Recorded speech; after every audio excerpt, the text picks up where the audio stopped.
It's wonderful to get together. Always wonderful to get together on a Tuesday morning. I'd just like to tell everybody that I'm actually going to America for almost a month to visit my three married children who live there in various different places. So I'm traveling around the States with my wife. So today is the 1st of February.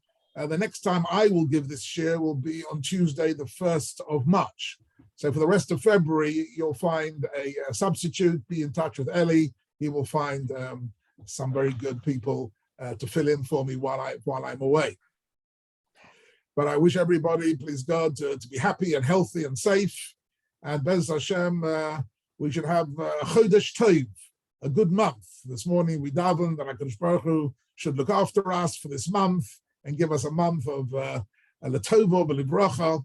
And actually, I'd like to open with a short, very nice Dvar Torah that I saw in the writings of the Shiur HaKadosh. The Shiur HaKadosh was one of the greatest Mekubalim about 400 years ago in Europe, and eventually he came to Israel. He's buried in Tiberia, near the kever of the Rambam in Tiberia. And the Shiur HaKadosh, his name was Yeshaya Halevi Horovitz. He's called the Shiur Shin Lamed Hey because his famous magnum opus was the Shnei Luchot HaBrit. That was the name of his written works, which run to several volumes, Shnei Luchot HaBrit, and in them there are lots of beautiful gems. So I saw one gem which connects to Rosh Chodesh, and particularly to the tefillah that we said this morning of Ya'aleh V'Yoveh.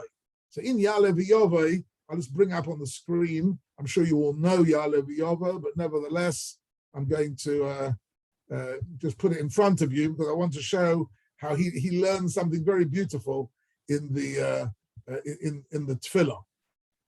So here we have the text of the Ya'aleh V'Yoveh. And what are we asking for HaKadosh Baruch Hu? HaKadosh Baruch Hu, Ya'aleh V'Yoveh V'Yagir V'Yarev, it says, Zichrei Neinu, right? HaKadosh Baruch Hu should remember us L'Tova. But there are three phrases here which I want to focus on, which I've written here in heavy print. So, Achreinu Hashem Elokeinu boi L'Tova, Ufakdeinu boi Livracha, V'Oshienu boi L'Chaim Tov. As a matter of fact, incidentally, I went this morning to daven in a minyan here in Efrat, a minyan I've never been to before. It turns out that it's a Sephardi minyan, and they have a practice at the end of davening that somebody gets up and speaks for 2 or 3 minutes a Dvar Torah. Of course, I didn't know that, and I was unprepared for that. But like 2 minutes before the end, the Gabba comes up to me and says, "No, Rabbi Kimche," I didn't even know he knew my name. Rabbi Kimche, b'chavod. B'chavod, in case you didn't know, in Hebrew means you're invited to step up and do something publicly. B'chavod. So anyhow, so what I'm going to tell you now is the Dvar Torah that I said this morning in this shul in Efrat for a couple of minutes, and I hope they liked it, from the Shiur HaKadosh. So look at these words here that I've highlighted on the screen. So Achreinu Hashem Elokeinu boi L'Tova, Ufakdeinu boi Livracha, V'Oshienu boi L'Chaim. Says the Shiur, the text could have read much simpler. So Achreinu Hashem Elokeinu L'Tova, Livracha, U'L'Chaim Tevit. U'L'Chaim. Why is this particular format? So he says that the key to understanding that lies in this word boy. The word boy, he says, has an interesting hidden meaning to it. That boy, base and a vav, is a gematria of 8. Right, the 2 and a 6 is a gematria of 8, and there's a reference here 3 times. The word boy is mentioned. Right, boy L'Tova, boy Livracha, and boy L'Chaim Tov. Or L'Chaim Tovim, depending on the nusach. So what is the significance of this? So he says as follows. He says that the ideal day of a Jewish man or woman, right, who is an Oved Hashem, who is dedicating his life to HaKadosh Baruch Hu, every day, of course, has got 24 hours. So there are should be divided up into 3 sections of 8 hours each. So he says, that so the first 8 hours are L'Tova. What is Tova? Tova is Tova Nitzchis. In other words, things that have eternal value. Doing a chesed, davening, mitzvahs, learning Torah. That 8 hours of each day should be spent on spiritual pursuits, right? Including all your davening and your benching and your brachas and your chesed and your learning Torah. That is Achreinu Hashem Elokeinu Boy. That's the 8 hours of Shala Tova. What is livracha? It says livracha means parnasa. We ask HaKadosh Baruch Hu sheyivorech es maaseh yodeinu, that our enterprises for earning a livelihood should be blessed by HaKadosh Baruch Hu, like a bracha be'isa. There should be a bracha in the dough of life, in the physical aspect of life, that HaKadosh Baruch Hu should bless us. That's the second 8 hours of the day. And V'ashi'enu boi l'chaim, Chaim or Chaim Tovim relates to physical health and well-being. That 8 hours a day we spend looking after our physical health and our well-being, eating, sleeping, exercising, whatever it is we do in order to keep healthy and well. So he says these are the 3 repetitions of the word boy, right? The boy are the three periods of 8 hours in the day, and I find this it's a very simple but beautiful insight that we're asking HaKadosh Baruch Hu and Rosh Chodesh that in the forthcoming month, all of our days of 24 hours each, we should have the zechus of dividing up the day, right? Dividing up the day into these 3 different categories to be matzliach in our parnasa and to keep healthy and to use 8 hours a day. A third of the day should be spent on mitzvahs, chesed, tefillas, Talmud Torah, and that's the ideal day, right? So I think it's a beautiful insight. Ya'aleh v'yavo is something we tend to say sort of on autopilot without realizing the gems that are contained within it. So that's my little bracha for Rosh Chodesh. Rosh Chodesh this month, please God, should have all these factors in it, and we should have, please God, with this virus spreading around the world. The first thing is the Chaim Tovim. HaKadosh Baruch Hu should protect us in good health and well-being from all potential dangers.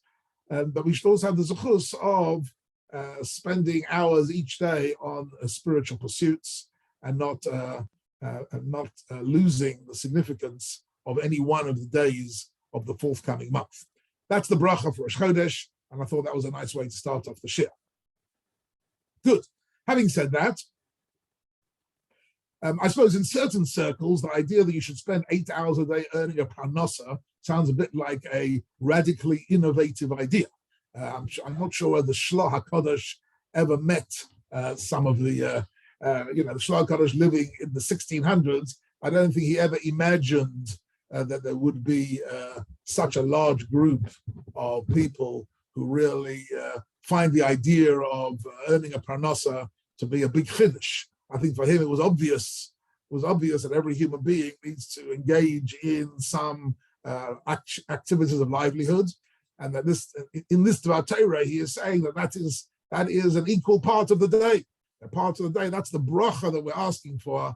Sheyivorech es maaseh yodeinu, that our activities, such as they are, in order to earn a parnasa and protect ourselves and put bread on the table and a roof over our heads, that should be blessed by HaKadosh Baruch Hu. Okay.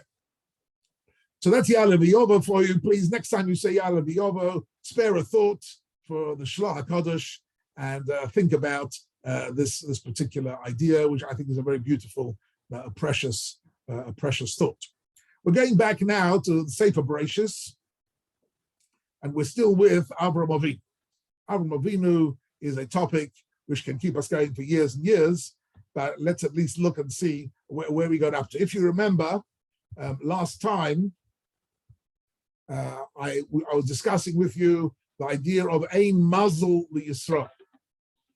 Ein mazel liyisrael. I don't know what this is. I don't know how to get rid of this. I don't know, the things pop up. Can you see something popped up on my screen? I don't know if you can see it. Something just popped up on my screen from, no, can't see it. Okay. Okay, so the last time we looked, I'll just highlight this phrase for a minute. the pasuk which says Vayotze Oso Hachutza, that HaKadosh Baruch Hu, when he promised Avraham Avinu children, he prefaced that remark with Vayotze Oso Hachutza, that he took him outside. And Chazal understand that the outside here isn't a geographical outside, it's a spiritual outside. He's taking him outside of the box, if you like, outside of the system. The system of the physical world is a causal world where there's so many forces which control our lives of various sorts. That HaKadosh Baruch Hu is saying to Avraham Avinu, your life will be outside of these forces. Ein mazel Yisrael, that phrase in Gemara Shabbos means that Klal Yisrael are not controlled by mazel, they're controlled by zuchus. If you engage in Torah and mitzvahs, then we are actually on a different planet. We're not subject to the cause and effect of this world to such an extent. And that comes from Avraham Avinu. And as I explained to you last time, that's really the kavana in Mogen Avraham. The Farshim say Mogen Avraham, when we make the bracha, Mogen Avraham, we mean HaKadosh Baruch Hu should protect us in the way he protected Avraham, that actually Avraham had a destiny which was not controlled by political forces and military forces and economic forces and historical forces and psychological and genetic, all the different forces that are sort of controlling our behavior, that actually our behavior, our life should be controlled from HaKadosh Baruch Hu as part of the zechus of the mitzvah. So that was really what we spoke about last time. But I'd like to show you something interesting. So here, Avraham Avinu is saying to, here we are, remember, in chapter 15, right? Chapter 15, middle of Lech Lecha, Avraham says to HaKadosh Baruch Hu, Ma titen li, v'anochi holech hariri. Avraham Avinu's main tefillah to HaKadosh Baruch Hu was, look, here I am, right, around about the age of 80, and I have no children, I have no descendants, and it looks like that Eliezer, my servant, will inherit everything that I have because I have no heirs. So HaKadosh Baruch Hu tells him, no, it's true that in terms of nature, you and your wife are both unable to have children, but I take you out of the laws of nature, and you will have a Yitzchak. But here's an interesting question, which I'd like to share with you for a moment on this text, which is very, very interesting. I want to show you the question and two answers brought by it. This is the Ramban.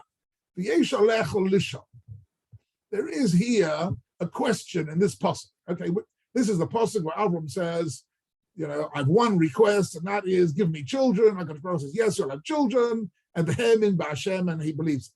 So but I've got a question, says the Rabbi. In Bereshis Yud Gimel. Bereshis Yud Gimel is 2 chapters earlier. We're in now chapter 15. In chapter 13, the beginning of Lech Lecha, it says, HaKadosh Baruch Hu already promised him, Ki es kol ha'oretz asher ata ro'eh lecha etneno ulezarecha alom. This land will be a heritage for you and for your descendants forever. V'samti es zarecha ka'afar ha'oretz. And you will have children who are so numerous, right? They are as numerous and as a multitude like the dust of the earth. So he's already received in chapter 13 a bracha from HaKadosh Baruch Hu that he will have children and descendants who will be numerous. So ask the Ramban an obvious question. Why would Avram now say 2 chapters later, why would he say, look at me, I'm childless and I've got no hope of having children, and my estate and everything will be inherited by my servant. So why is he asking again? We don't know how many years have elapsed between chapter 13 and chapter 15, but several years.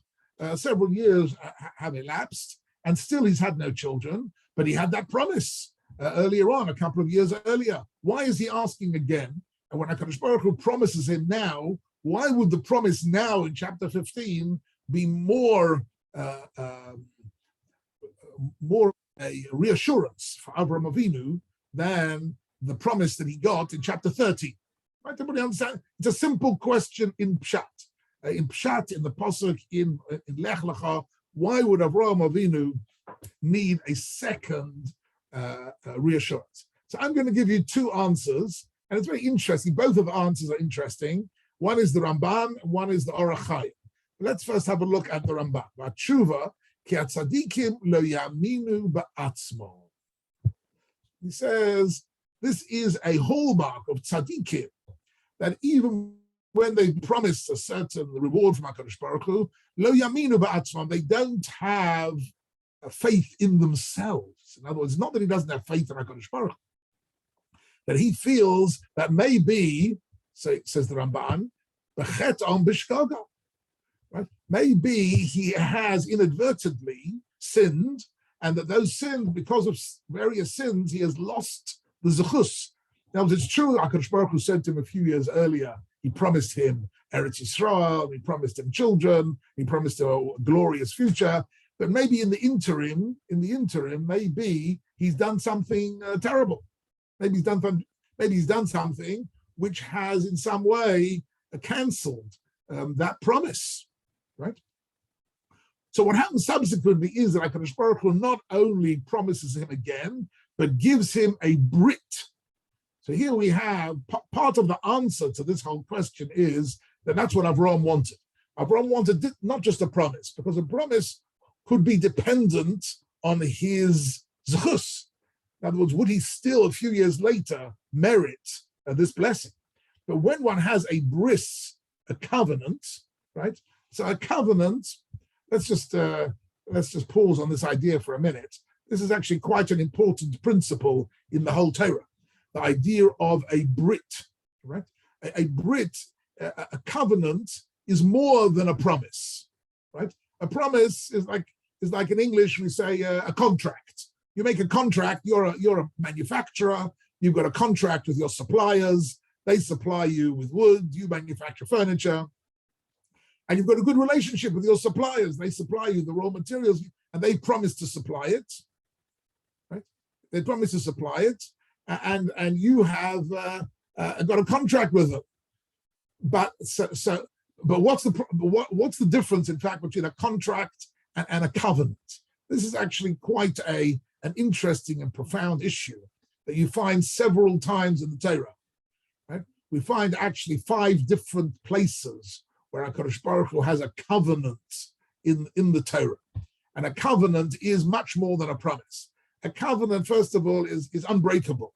Because even if one side doesn't live in a contract, if one party doesn't fulfill their side of the deal, then the contract is void. Then the other side is not obligated to anything at all, because simply a contract is based on personal interest, right? The supplier of wood, he wants to get his money for the wood, and the manufacturer of furniture needs the wood, and they make a deal with each other, and that's a contract. Both parties are working in self-interest. And if one of them doesn't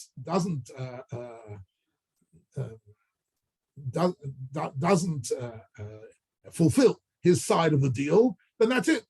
You've lost the contract. You've lost the promise.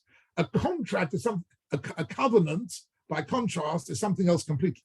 A covenant is not based on self-interest. A covenant is a spiritual binding together of two people, which doesn't depend on whether you're enjoying it at this particular moment or whether you're worthy of it at this moment. It's something very profound. It's an unbreakable bond, irrespective of what either side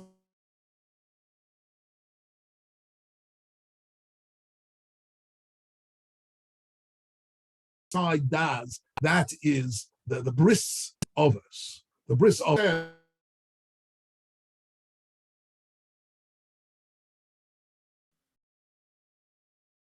We're obviously having some technical difficulties, and we've lost Rabbi Kimche for the moment. Let's just wait a second to see if he returns.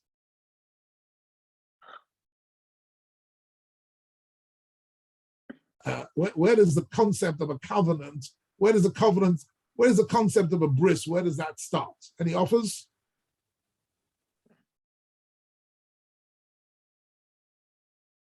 With Avril. With Avril. With Noach. The office, ladies and gentlemen. Who has excellent? Who said that? Hello? Who said that? Whatever. We had a voice which said a correct answer. With Noach, HaKadosh Baruch Hu makes a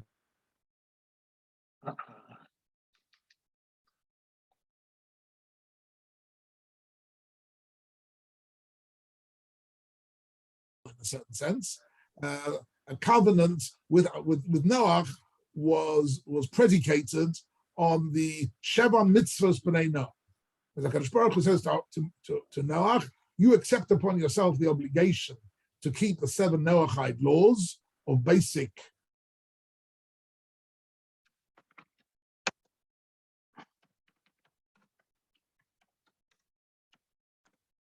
principles of morality and destroy itself. So the real bris, the first bris, was with mankind, right? The bris Noach, the bris of the rainbow, was with. Somebody's just sent me a text saying. Yeah.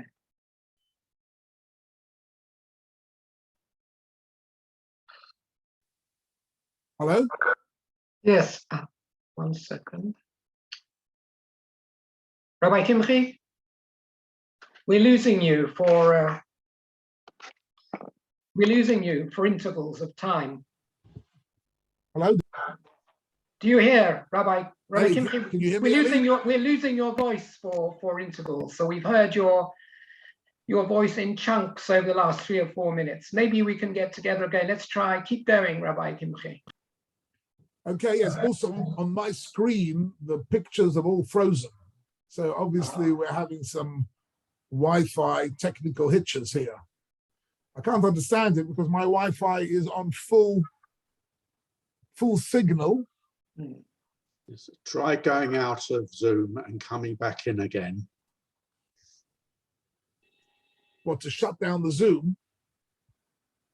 No, for you to close Zoom, and then Ellie will let you back in again. Yeah, it's the old principle of switch it off and switch it on again with the IT crowd.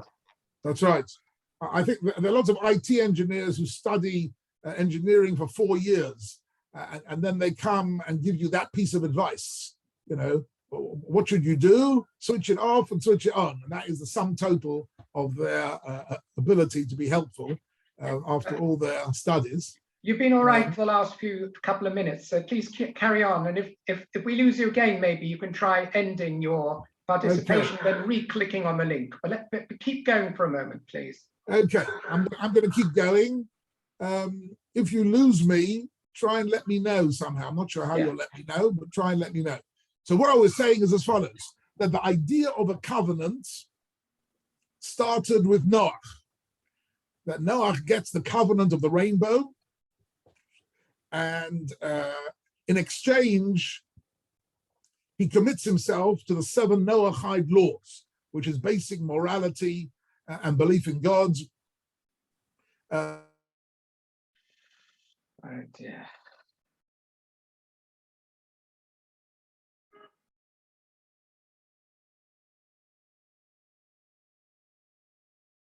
That is the first covenant, is the one we're going to see.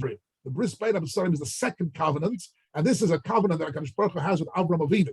Subsequently, Avram Avinu gets another covenant, which of course is the Bris Milah, the covenant of the circumcision.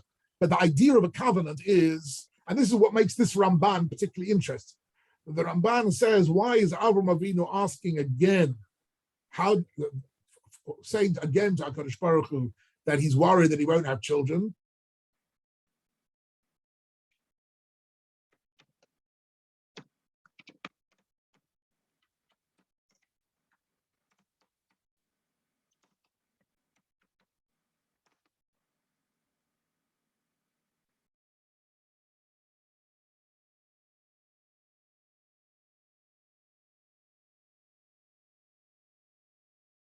I've asked Rabbi Kimche to leave a conversation and re-enter. See if he does that. Excuse me, sorry about this.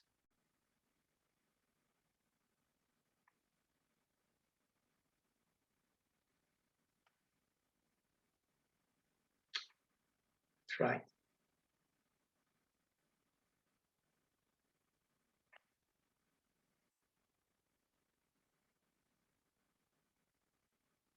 Rabbi Kimche's left us.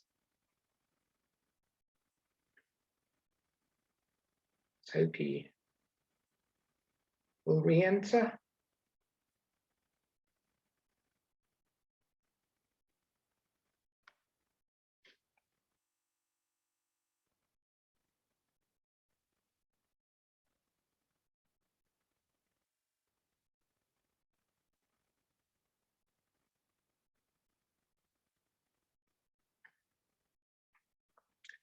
We can all see Rabbi Kimche needs a holiday. He's struggling.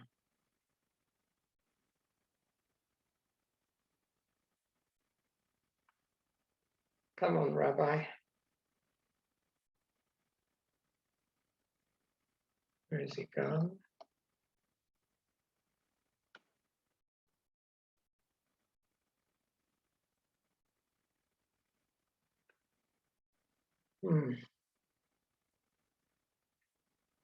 Ah, he has reappeared. Okay. Can you hear me Yes, now? there you are. Can you hear me now? At the moment, yes. Okay. I hope He's gone again. this will work.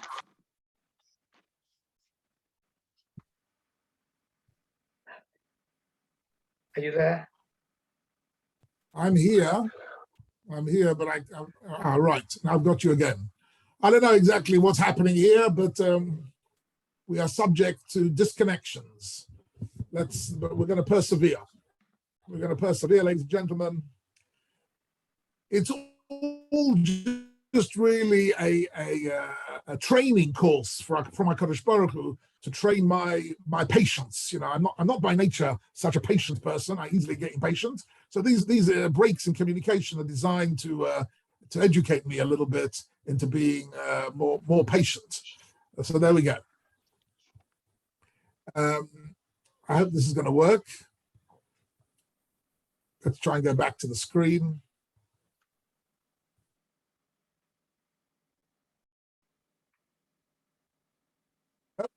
Bear with me for 1 second.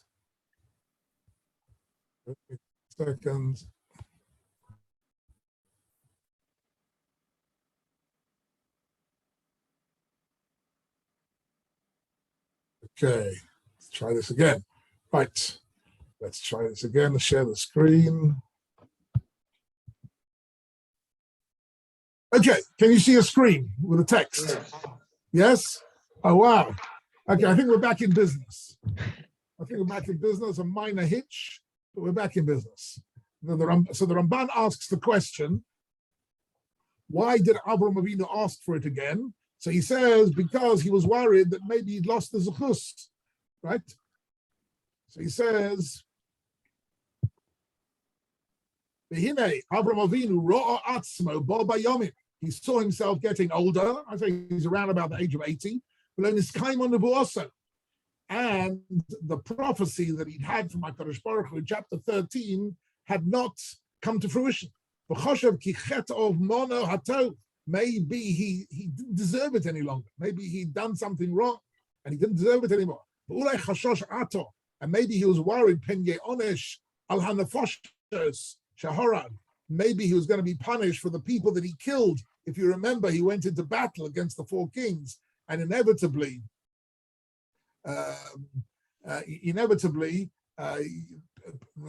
he killed some people.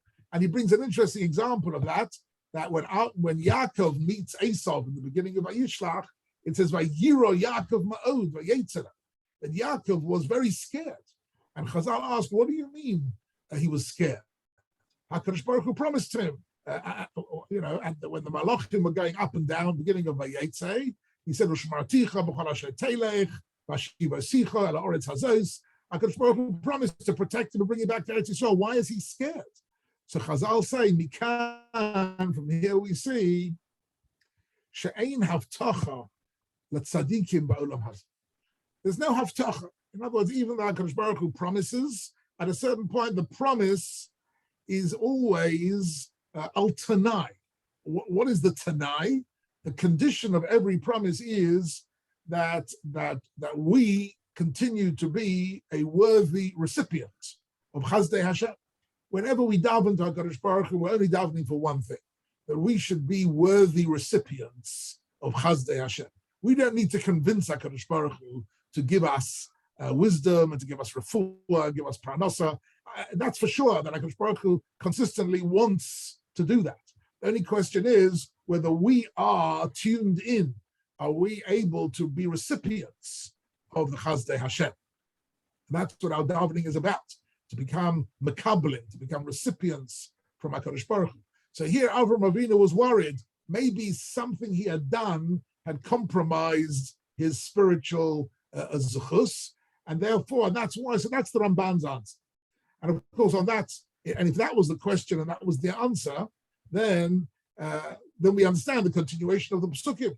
And now HaKadosh Baruch Hu doesn't just tell him that he's going to have children, have Eretz Yisrael, but he gives him this Brit Bein Habitarim, which we're going to see in this chapter, is the second half of chapter 15, that we're going to look at in a few moments. But before we do so, I'd like to have a look at a different answer, which I find very fascinating, of the Orach Chaim.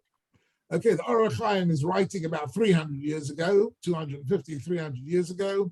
Orach Chaim HaKadosh, as we know, was one of the great Mekubalim in Morocco, and eventually made his way to Israel, came on Aliyah in the 18th century, and became a Rov in the old city of Jerusalem.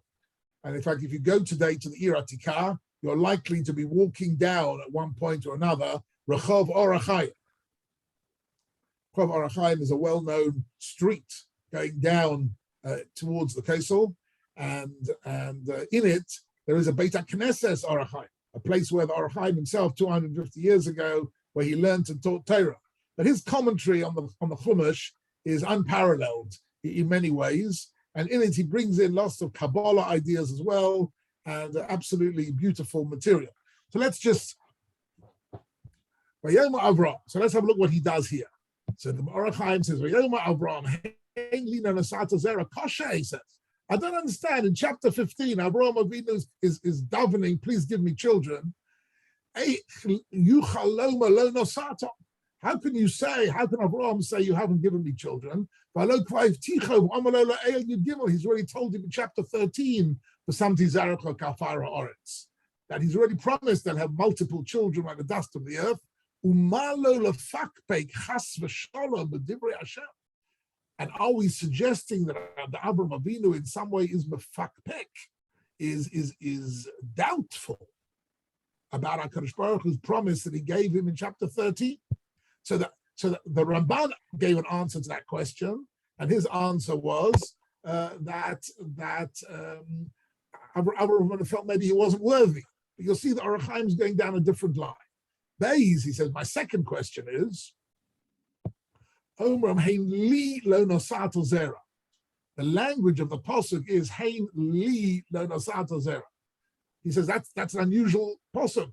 Hoyelo loma hein lo nosato li zera. In other words, the way this pasuk is formulated doesn't make sense. It should say hein li lo nosato zera. You haven't given me children. What does it mean? What does it mean? Hein li. Okay. So he says. And Gimel, he says, so why does he say Hine Beisi Yerush Osi She'ena Zera Maliim Yerush Osi Ben Beisa? What's that got to do with his question? Who's going to inherit it? That's not relevant to the whole issue. So the Orach Chaim wants to know what's going on here. Why is it that, again, the question is, why is Avraham Avinu coming round again 2 chapters later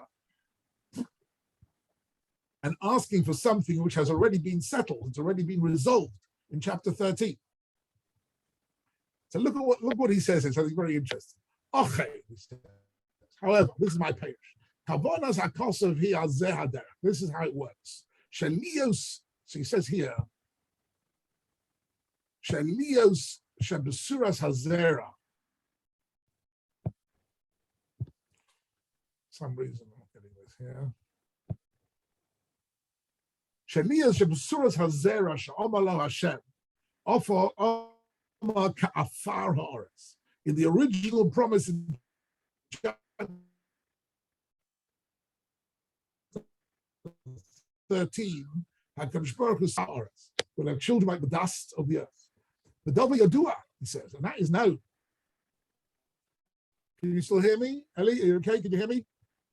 Hello? Yes, it's a little bit on and off, but carry on, Rabbi. It's wobbly. Yes. The signal is wobbling.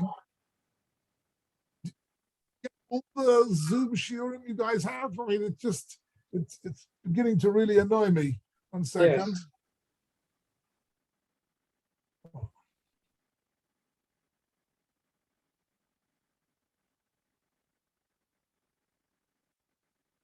I can see what's happened is that my Wi-Fi is slightly weaker, and my computer has automatically changed to my neighbor's Wi-Fi signal.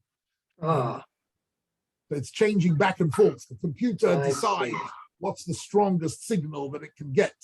So when it can't get one signal, it goes to another. But I think we're back in business now. Let me just tell you, Balpeh, what the Orach Chaim is about to say, which I think is very, very beautiful. Orach Chaim says that the first bracha that Abraham got was V'hoya zaracha ka'afar ha'aretz. Your children will be numerous like the dust of the earth. And says the Orach Chaim something which I think is a bit of a chiddush to say. He says Avraham Avinu was not happy with that promise because he says afar ha'aretz, children like the dust of the earth, is not the sort of children that I want. I don't want children like the dust of the earth. The dust of the earth simply means they're numerous, there's lots of them. But the dust of the earth is not a reference to people who are great individuals, who are creative, who have individualism, who are powerful, who have a destiny, who could light up the world. The dust of the earth doesn't light up the world. Chazal incidentally say that the metaphor, dust of the earth, is a metaphor for the indestructibility of the Jewish people. That like the dust of the earth, everyone treads on it and bashes it, but it survives. You can't destroy the dust of the earth. The dust of the earth is an issue, is a part of the world which is constant, right? And however many people step on it, and however many rocks fall on it, it still remains. So in that sense, the dust of the earth has a positive issue. But the Orach Chaim here says, look, it says very beautifully. Orach Chaim says, the first time, V'davar Yadua, he says here, V'davar Yadua she'kim nimsholim la'afar ha'oretz kehem b'nei adam habzuyim v'apchusim. To say that people are compared like dust of the earth are people without great stature. She'ein bohem nefesh kedusha. Doesn't relate to their spirituality, to their spiritual force. They're not lighting up the world.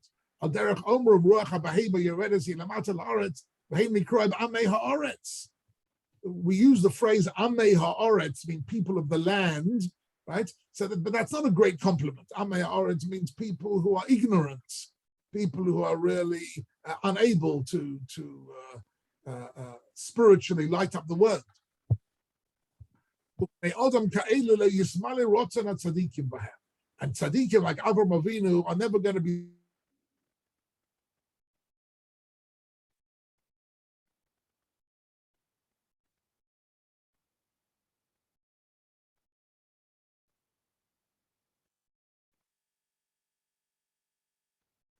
okay.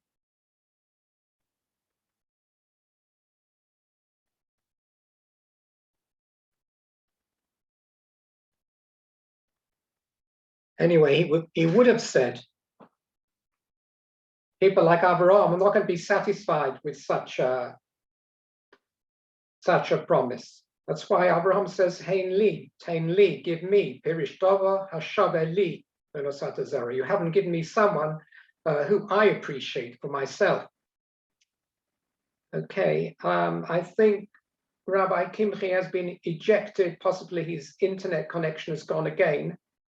Let's wait a moment to see whether he can come back in again. It's a very nice Orach Chaim.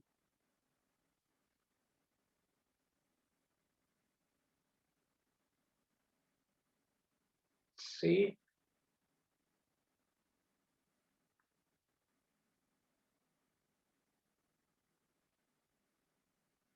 been conducting these Shiurim now for a couple of years. And this is really the first time we've had such serious problems.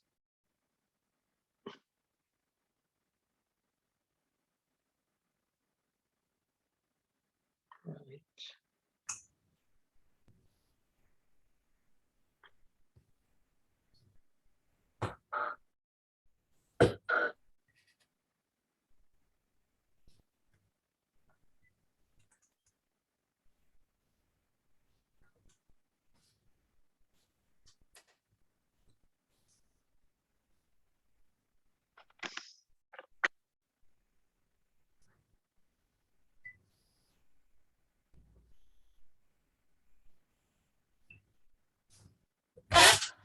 Oops.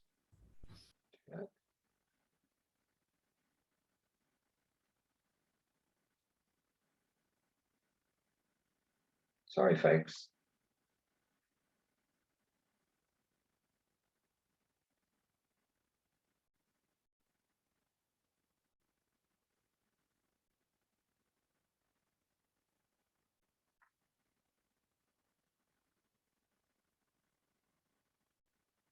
Sure, he's lost internet.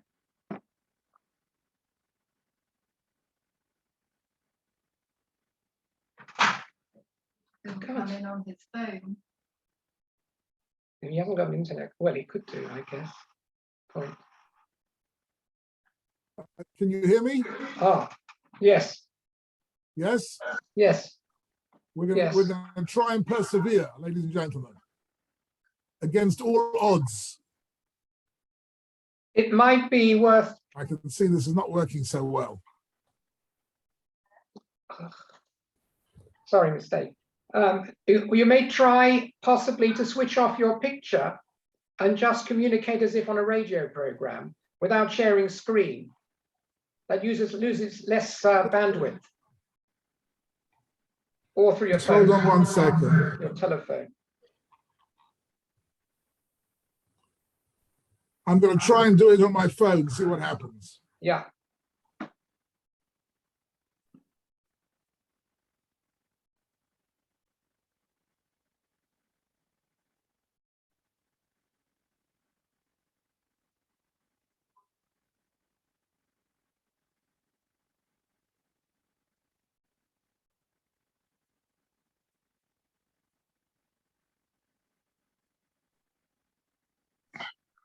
Okay, can you see me? Can you hear me and see me?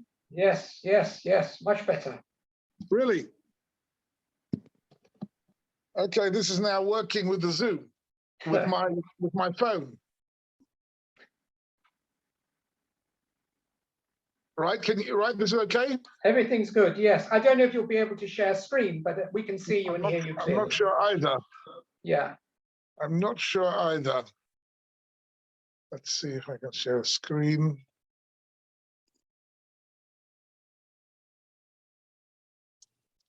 The screen is on your computer, not on your phone. That is also true. You The can screen- read. But the screen is on my Google Docs. So it's also, I've got Google Docs on my phone as well, but I'm afraid I'm not going to be able to navigate that so quickly in the next few minutes. So I'm afraid, ladies and gentlemen, that this Shiur is now going to be Torah Sheba'al Peh. Yeah. It's going to be continuation of this Shiur is going to be something. It's going to be Ba'al Peh. Okay, so we've got in chapter 15 a very interesting situation where Avraham Avinu asks to be promised again something he was promised previously. So, and the question is, why does he need it again? So the Ramban said he needs to be, he was asking again because he wasn't sure maybe the promise had been cancelled because he ceased to deserve it. And that's the Ramban's idea that tzaddikim, even when they're promised something, they know that it's al tanai, it's on condition that they still remain worthy of being recipients of Birkas Hashem. But the Orach Chaim says something else, says something very interesting. So that Avraham Avinu was promised, and he turns around and he says, I don't want children ka'afar ha'aretz. I want children kekochvei hashamayim. I want children who like the stars in the sky, children who are each one of them an independent force, each one of them lighting up the world in their own way, each one of them with their own destiny and their own bechira and their own uniqueness. In other words, the idea of having children, kekochvei hashamayim, hameirin es ha'olam, right, who can light up the world. Right, that's a famous tefillah that we say, that HaKadosh Baruch Hu should give us children who light up the world, and that is Avraham Avinu's tefillah of children kekochavei hashamayim, like the stars in the sky, and that is, I think, a very beautiful interpretation of the Ohr HaChaim HaKadosh to explain why Avraham Avinu asks for this again. So now we're going to have a look at the continuation of this, the continuation of chapter 15, which is connected to the Brisbane Absarim. So again, HaKadosh Baruch Hu is promising Avraham Avinu really two things. And it's very interesting for all of us here who have come on Aliyah and come into Eretz Yisrael. I think we all have a feeling that living in Eretz Yisrael, we are in fact living through a biblical promise. And that biblical promise is Avraham Avinu. It's important to be aware of that. Of course, it's much more than Avraham Avinu, but the roots, the shoresh of everything that you've ever heard about Eretz Yisrael, and anything and everything you've ever heard about our connection to the land of Israel, and every iota of our claim to the land of Israel, it all goes back to Avraham Avinu. And here in Parshas Lech Lecha, HaKadosh Baruch Hu first promises him that to your children I will give this land, and then Avraham Avinu questions it. So HaKadosh Baruch Hu in chapter 15, he raises the stakes a little bit by entering into a bris with Avraham Avinu. And the covenant with Avraham Avinu is an unbreakable promise. Even if later generations are undeserving, nevertheless, they will be, this promise will take place. And the promise is twofold. One is to have a special relationship with HaKadosh Baruch Hu, right? And the other part of the covenant is Eretz Yisrael, that we will inherit the land of Israel, and we will find our way back to the land of Israel, which amazingly in the 20th century, we have seen ourselves happening against all predictions, against all opposition, politically, military, historically, completely unpredictable, right? History is something where the events that happen in history are events which are really completely b'dei shamayim, and primarily our return to the land of Israel.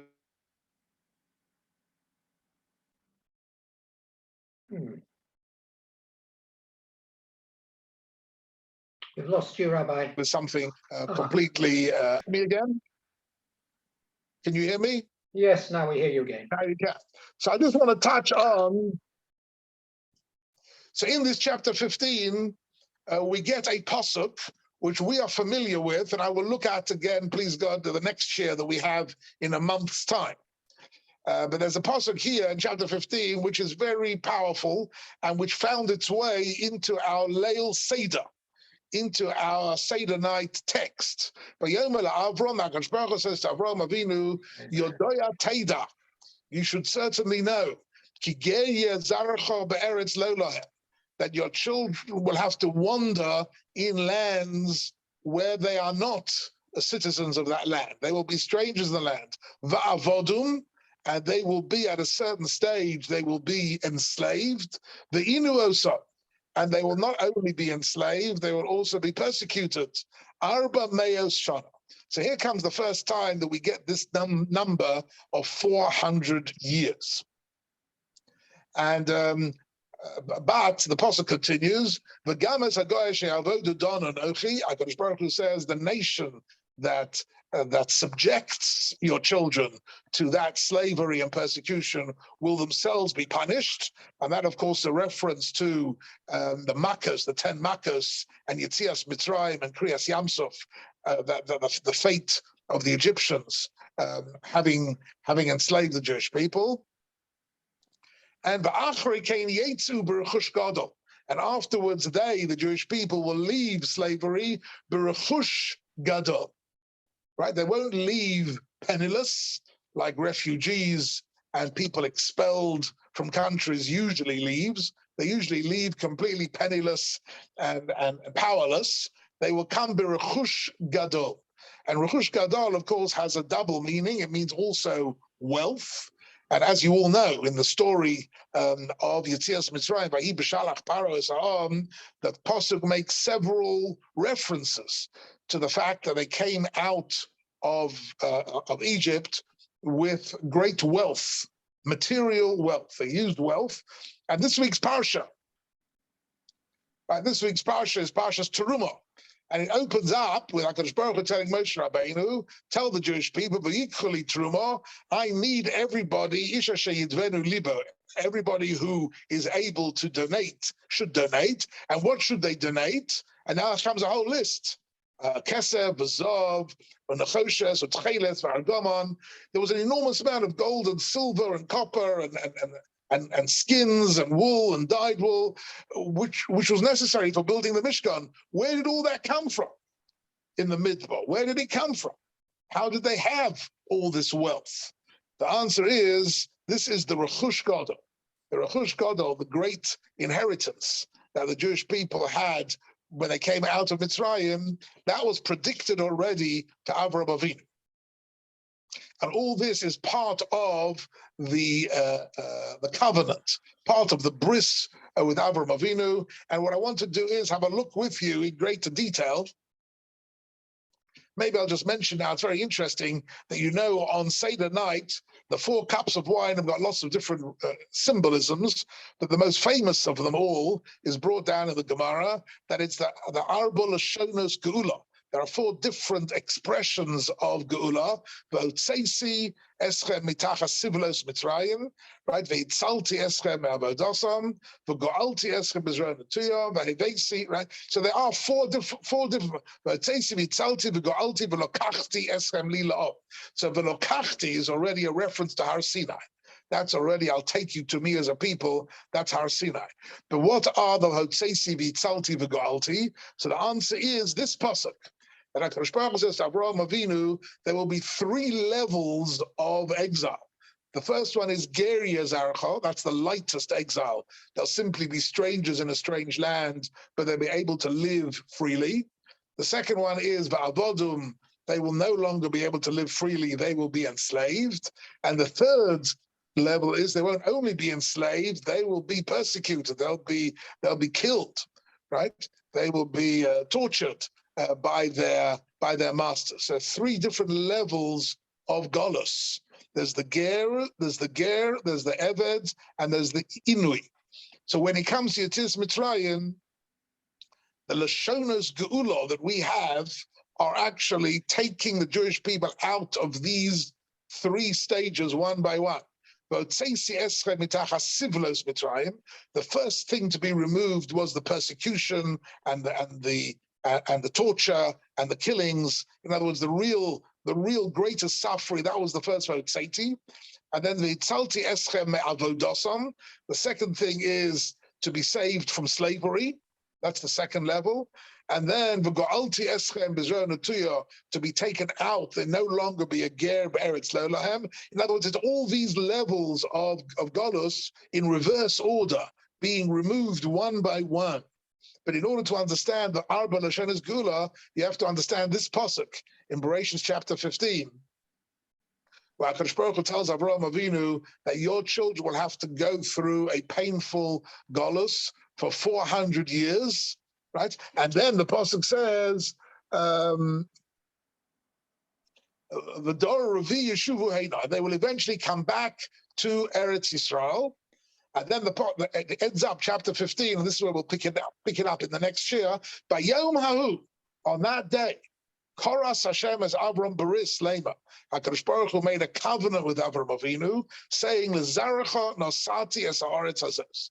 I have given this land to your children, and that is this is the first time that we get a covenant about Eretz Yisrael. And it's not just a promise, because the Ramban already told us. A promise is something which is dependent on variables, whether the recipient is worthy of the promise in every generation. And that's why Avraham asked, how will I know that later generations will deserve the promises of HaKadosh Baruch Hu? So HaKadosh Baruch Hu responds by saying, this is a covenant. And a covenant means that it is absolutely, immutably true in all ways, irrespective of where the Jewish people are at. Interestingly, and here's another whole subject, which we haven't got time for today, the Torah in different places describes the geographical boundaries of the land of Israel. And they are different in different places. But here in chapter 15, we get the largest description of the land of Israel in the whole Tanakh. Right? With this promise, Avraham Avinu has promised the land of Israel, Minahar Mitzrayim ad Nahar Paros, from the Nile to the Euphrates. The land of Israel will stretch, HaKadosh Baruch Hu promises Avraham Avinu, from the Nile to the Euphrates. The Nile to the Euphrates, anyone who's got an idea of the map of the Middle East knows from the Nile to Euphrates is several times the size of the current Israel. And what is that about? We'll look at that more closely at the next year. But what I want to show to you is that everything that happens to the Jewish people subsequently, somebody just texted me, why was it necessary as part of the covenant for the Jewish people to go through all these years of suffering? Okay, that's a longer subject, not for now, but we will look at this second part of chapter 15, please God, at the next Shiur. As I mentioned at the beginning of the Shiur, I'm going to be away now for the whole month of February, but on Tuesday, the 1st of March, I will be back, and we will continue with Avram Avinu and Sefer Bereshis, and in the meantime, I'm sure you'll have some wonderful replacements who will keep you highly educated and wonderfully entertained, obviously. But I'd like to say to you all, I wish you all a Chodesh Tov. This month should be a month of Besuras Tevos, of good news, and of only Simcha and good health. And keep safe and keep well. And I look forward to coming back here and learning together with you in a month's time. Right. Rabbi Thank you so Kimche, much. Have a great holiday. Hatzlacha. Thank you. Thank you so much. All Rabbi very- Kimche, Yes. can I just say a little explanation that I once heard of the stars of the heavens and the dust of the earth? That when we're good, we're like the stars of the heaven. When we don't behave, we're like the dust of the earth. That's what I once heard. That is a cute